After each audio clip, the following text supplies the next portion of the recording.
Good morning friends सकार गुरुत्वपूर्ण खबर आपण मानक स्वागत मुझे तो फ्रेंड्स प्रत्येक दिन भली बहुत गुड़ी पछा पछा खबर सहित जहाँकि पीएम किसान कालिया योजना ठू आरंभ कर राशन कार्ड ई श्रम कार्ड बड़ बड़ घोषणा यह खबर भितर रही तेणु आपण मैंने 2 मिनिट अधिक समय दे ए वीडियो को निश्चित शेष पर्यंत देखंतु कारण आज वीडियो देखापी आपन को कौन न्यूज पेपर किंबा खबर कागज देखा पड़ोनी से चलतु भाई मैंने बेसी डेरी नक भिड नजर पकईवा तेज नजर पकईवा पूर्व जदि आम चैनल प्रथम आसी भिड देखुं तेज आम चैनल को सब्सक्राइब कर पाखे घंटी चिन्ह को दबे ऑल नोटिफिकेशन को दबे दिंतु कारण आम जिते बेले भी भिड छाड़ू आपण पाखे पहुँचब सर्वप्रथम नंबर 1 रेल यात्रा हेब महंगा कुली मजूरी वृद्धि भारतीय रेलवे एवं यात्रा करने महंगा हेब कारण रेलवे बोर्ड पक्षर कुलींकर मजूरी बढ़ा जाइछि।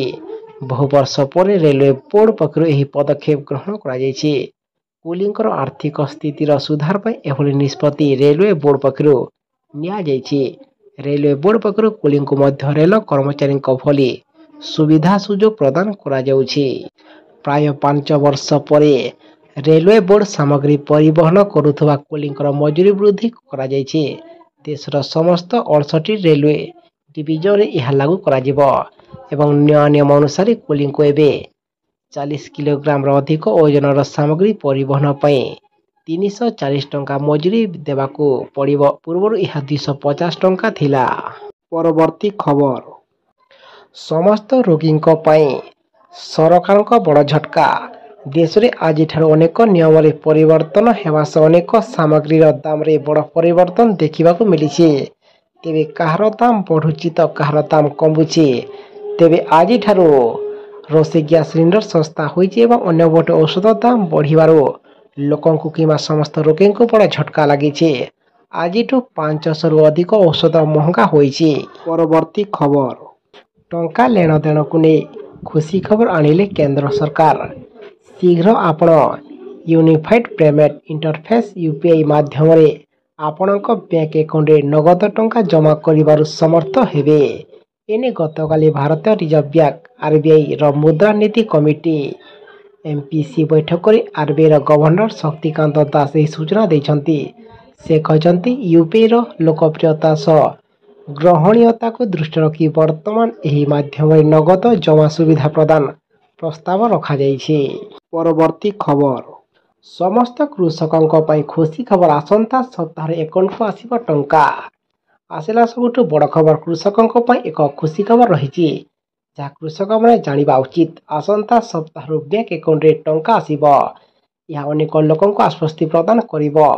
तेबे कुआपथर वर्षा हेतु फसल नष्ट होइछि। यह चाषी गुरुतर नकारात्मक प्रभाव पकाइछि। एही क्रम रे एही घोषणा कराइथिबा कृषक माने फसल क्षतिग्रस्त होइछंती। सही कृषक माने भी क्षतिपूरण पाइबाकू जाउछंती।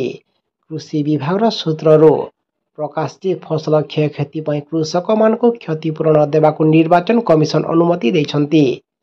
यह सहित आसंता सप्ताह दाता मानकू किंबा समस्त चाषी मान बैंक अकाउंट रे टंका जमा करने को प्रस्तुति चली एवं एथिरे जଣା पड़ी जे कृषि विभाग द्वारा संगृहित कृषक विवरणी को आधार कर 10,000 टंका हार रे क्षतिपूरण प्रदान करा जिवो। परवर्ती खबर एणिकी गण शिक्षा विभाग नया योजना राज्य में शिक्षा व्यवस्था को सुदृढ़ करने एवं पिला गुणात्मक मानर शिक्षा प्रदान उद्देश्य रे अनेक समय राज्य सरकार विद्यालय और गणशिक्षा विभाग पक्ष नया पदक्षेप ग्रहण कर तेबे यह भितर गठनमूलक शिक्षा एक नया निष्पत्ति नि छात्र छात्री माने किपर गुणात्मक शिक्षा पाई पारे से शिक्षकों को प्रशिक्षण को गुरुत्व दियाउछि।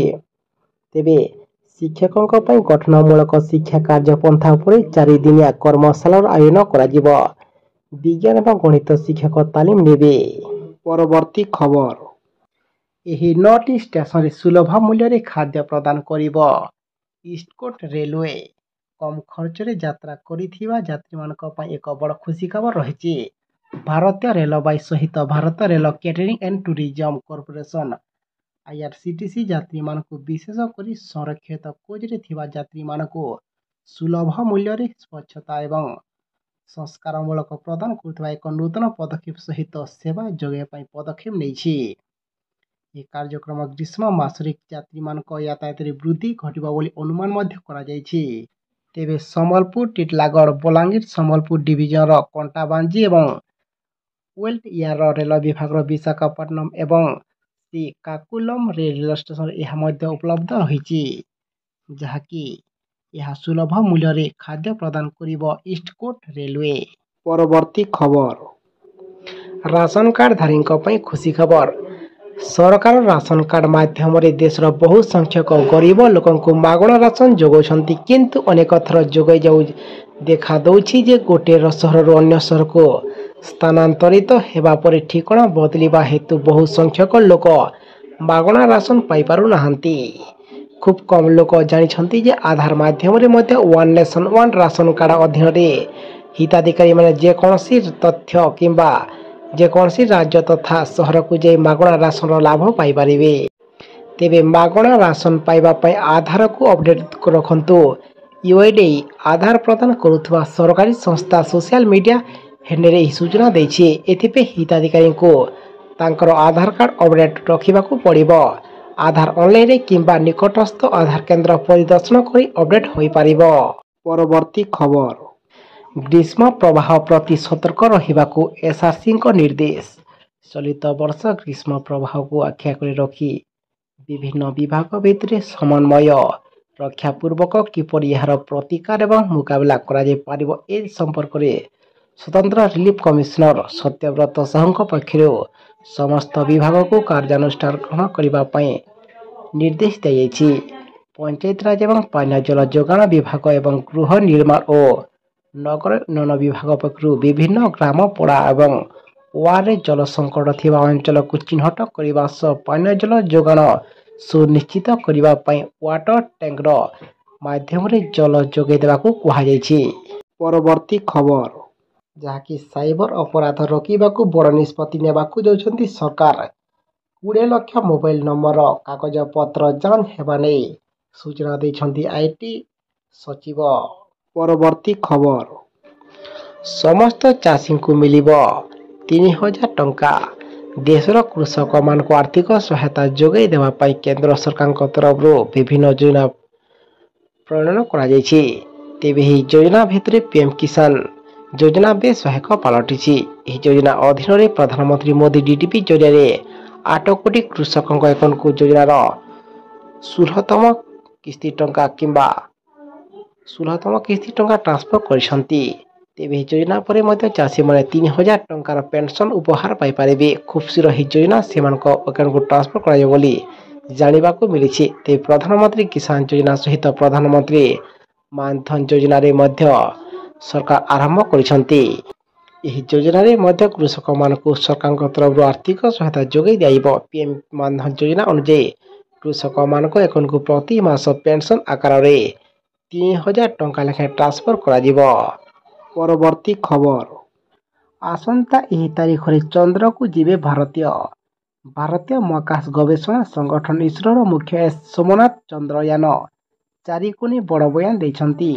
ଆସନ୍ତା 2040ରେ ଚନ୍ଦ୍ରପୃଷ୍ଠରେ ଭାରତୀୟ ମହାକାଶଚାରୀଙ୍କୁ ଅବତରଣ କରିବା ଦିଗରେ ଇସ୍ରୋ କାର୍ଯ୍ୟ କରୁଥିବା ବେଳେ ଚନ୍ଦ୍ରଯାନ-4 ଏହାର ପ୍ରଥମ ସୋପାନ ହୋଇଥିବା ସେ କହିଛନ୍ତି ଏବଂ ଭାରତର ମିଶନ ଚନ୍ଦ୍ରଯାନ-4ରେ ମହାକାଶଯାନ ଚନ୍ଦ୍ରପୃଷ୍ଠକୁ ଯାଇ ସେଠାରୁ ମାଟି ଏବଂ ପଥରର ନମୁନା ସଂଗ୍ରହ କରି ପୃଥିବୀ ଫେରି ଆସିବ ବୋଲି ସେ ସୂଚନା ପ୍ରଦାନ କରିଛନ୍ତି।